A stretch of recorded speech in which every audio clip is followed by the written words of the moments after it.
If you're leading an organization right now, you're probably being asked a very hard question. Can we actually trust AI in hiring?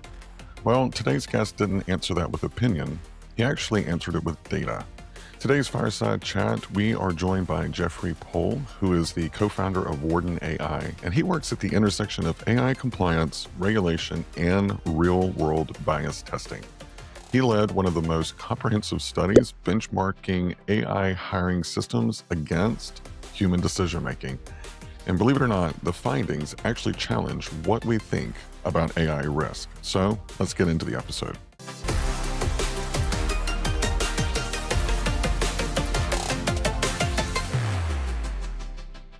Hey, Jeff, welcome to ICIMS Fireside Chat. How are you? Thanks, Trent. Good to be here. I'm well, thanks. Yeah, now I know we got to spend a little bit of time together in real life at RecFest, and I told you after that interview, I was like, hey, I want to have you on the ICIMS Fireside Chat. I was really intrigued by some of the research that you put out. So just to educate the audience, like give us some of the research, what's the title of it, and what was the hypothesis that you were trying to prove? Yeah, absolutely. So, at Warden AI, we look at AI compliance and in particular AI bias is one of the main focuses of a lot of AI regulation that we work on. And so we did a deep piece of research titled "The State of AI Bias in Talent Acquisition," and we went really deep on some of the regulations and also technical benchmarking of AI bias, and also compared it against human bias as well, and to see how the two compared. So, yeah, some quite interesting insights in that domain. Awesome. And a lot of the questions that I want to ask you today is doing a double click down on some of the stats that really jumped out at me. And for those that are interested in looking at the report, we will put this in the description down below, and we'll link it out so that way you can go and get your copy as well. All right, so the first one is, in the research, you actually cite that 75% of HR TA leaders, they, of course, cite bias as being one of the top concerns.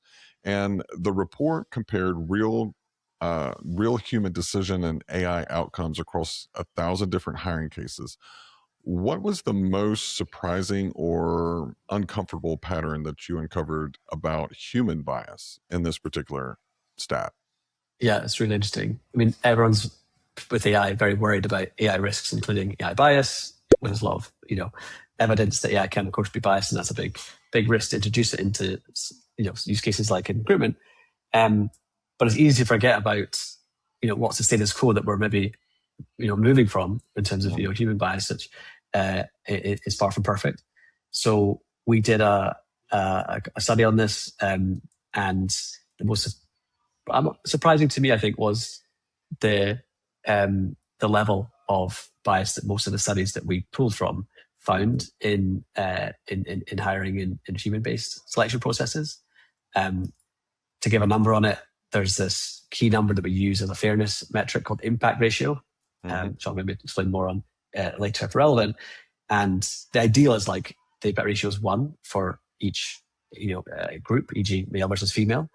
And the average across the data that we looked at was 0.67, which is quite low and kind of below the target or threshold of 0.8, which is kind of the industry target, which basically amounts to say that the research that we've done in this space on humans doing selection is that there's a lot of bias, particularly against sex and race. That's fascinating. It's funny whenever I'm speaking, and anytime you're talking about AI, inevitably you always get the question about bias. And as a former practitioner, I don't like bias, period. But at least with AI, there's a way, it's systematic, which makes it even worse, but it's trackable. With the human, there's no way for me to really kind of track where is their bias, where is there not, because it's sometimes subjective. But based off of that, like, what does it take to build a system that holds both people and AI models accountable in the hiring decision? Sorry to clarify, do you mean in terms of how a company developing an AI tool decision can do that, or how we develop Warden to help validate that?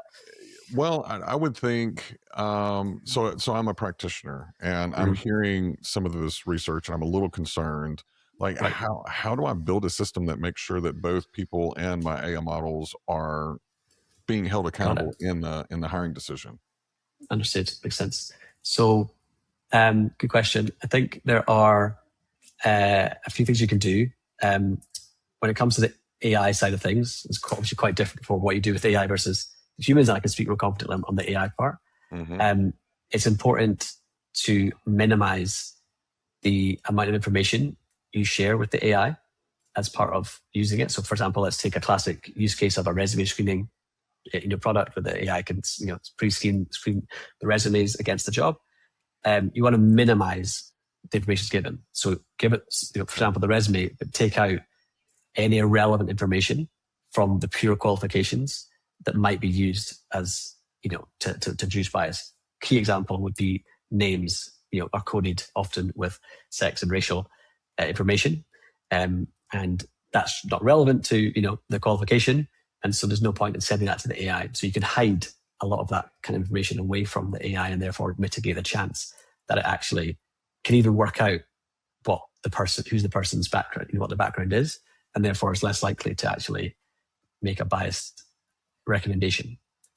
So that's one thing. Another thing to do is, of course, test. Like, you could, if you can measure risk, you can manage it. So that's where, this type of testing for how the AI is actually behaving and whether there's any evidence of bias in that or not is really important as well. When it comes to humans, it's always harder, like you said, it's because it's not machines, it's a bit harder to systematically test and measure. Right. There are some techniques that can be done, particularly looking at what's happened historically. So if you've been running a selection process for the last year or whatever, and if you have some information on the demographic information of the candidates that come through and which ones have got hired or past a certain stage in the screening process, then there's some metrics around disparate impact that you can run on that and see if there are disparities and see if there's areas for improvement. But a little bit harder to act on it in many cases because human processes are more subjective and messy than technical ones. No, it makes complete sense. And I think one of the biggest mistakes that anybody could do is just to drop an AI model in your process without any kind of validation. And I've used this example before, but whenever I was in consulting and I would ask, an HR leader and say, would you hire someone, not have a one-on-one with them, not do proper onboarding, not go through, as part of the onboarding process, here's our code of ethics, here's our compliance guidelines, not do any of that stuff for a year and then be surprised that at the end of that year, everything that employee touched went to disaster. Like you've got to treat AI the same way. You manage it, you inspect what you expect. Absolutely. Yeah. And the good thing is you can do that in a more systematic, rigorous, actually measurable way in many cases than you can. For example, before you deploy an AI system, you could test it over thousands of samples. What about this resume, that resume, etc. And examine those outputs before you even deploy it in a way that you could really do, at least not at scale with a person, right? Imagine before you can join the company, I want to see you screen 1,000 resumes and measure your output. That's not going to happen. No, So, absolutely. And blessing and a curse. It is, but this is where it is very important early in the process to have your legal team, to have your compliance and risk, have them involved from day one and let them kind of help guide and create that framework and that testing and that audit rigor that you're going to need to make sure that you're actually managing the risk and not just kind of flying blind. And one of the things that was really interesting is that from the research, most of the AI systems tested, they met fairness thresholds, suggesting that bias can be identified and reduced through proper development and oversight. And your research also suggests that while not perfect, fairer AI is already happening. So let me say that part again. Fairer AI is already happening. Can you provide some real world situations where you've seen this already happening?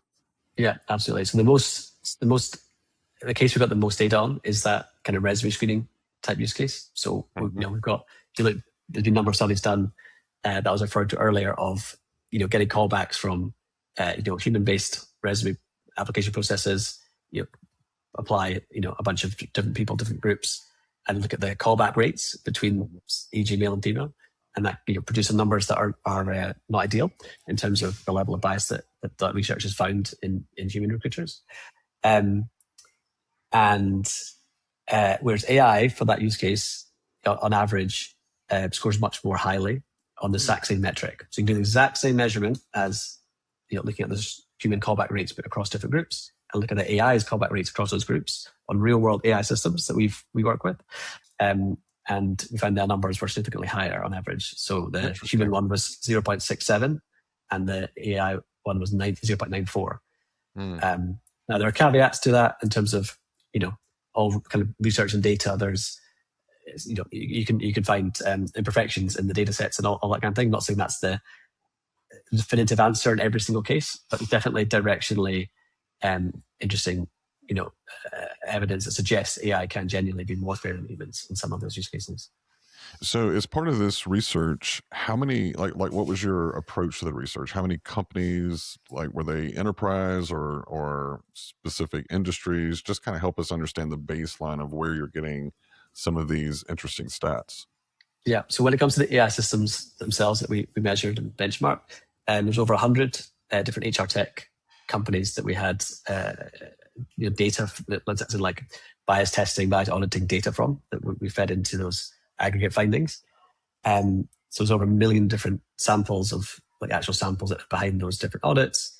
And like I said, 100 different companies that we looked at. And I think there was something like 150 different actual AI systems and audits from them that we did it against. So a reasonable, large size.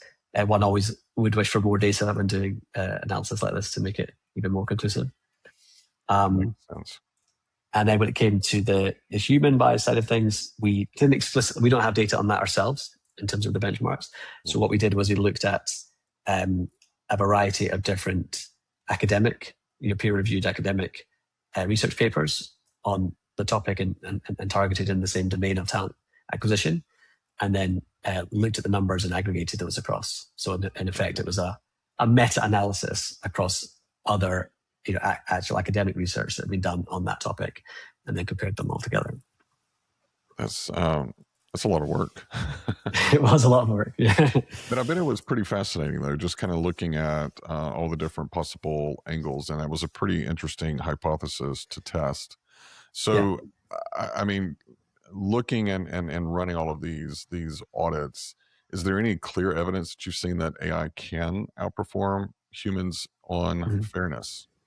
Yes. If it's built in it, let me put a caveat on there. If it's built and monitored correctly, right? Yeah, absolutely. So to double click on that latter part, one of the things that we found in the research and shared is that let's not forget that the core AI models can and often are biased. So, for example, the public large language models like ChatGPT can be used in ways that are biased. You just throw a bunch of resumes at ChatGPT and ask it to rank them or something. It will often do that in a way that's potentially biased, and there's evidence that shows that. So the key thing and the caveat to that is those systems can be used, of course, by people, but those are not the kind of system that you should systematically use as a company who wants to deploy an AI system in screening. To do that, you should probably work with a vendor that specializes in it, who's built a system with guardrails, with that does things like I said earlier of removing the unnecessary personal information from the AI, and then when it's done in that way, like a real world purposely put together AI system, not just the raw model, that takes away a lot of or can take away a lot of the issues with bias, and therefore in many cases can be remove that bias or reduce it significantly. And so we find that there's a big difference between the systems that were properly deployed in real life scenarios that some of the companies we work with and had data on, than just the kind of lab level model testing that you'll find in academic research proving that ChatGPT is biased, for example. Makes complete sense. And in case anybody in the audience is interested, I will also drop one of the other fireside chats where we sit down with our chief product officer and he goes through our responsible AI framework, and it's one of the only ones that is out there and actually certified. If you're wondering, like, okay, how does a vendor actually go through and make sure that they're doing things responsibly? He does a really good job of outlining our process in about 20 minutes. So I'll put that in the video description as well. So, where can people find this research if they are really truly interested and really want to dig into it? Yeah, so we publish everything we do without being behind a gate of sign up and everything. So it's all publicly available. So you can just go to wardenai.com and click on State of AI Bias Report in our Knowledge Center and download it freely from there, Awesome. and learn more. Awesome. And where can people connect and chat with you? Connect to LinkedIn with me. My name's Jeffrey Poole. Or email me at jeff@warden-ai.com. Awesome. And you can also probably catch him on the circuit. I know I have crossed paths with you a couple of times, especially last fall when it seemed like every week there was a group of us that was in a different part of the country speaking. So, Right. Jeff, I know this research, I dove headfirst into it because I think it was really, really interesting. And I do appreciate you coming on as a guest. And I am quite sure the next time you put out some research, I'll bring you back on and we can dig into what that's telling you and what you're learning. Yeah, I'm planning to do an update on the same research and more late this year. So look forward to doing that. Awesome. Well, I want to be the first to know. All right. Well, thanks again for joining. Thanks, Jeff. Trying to have me.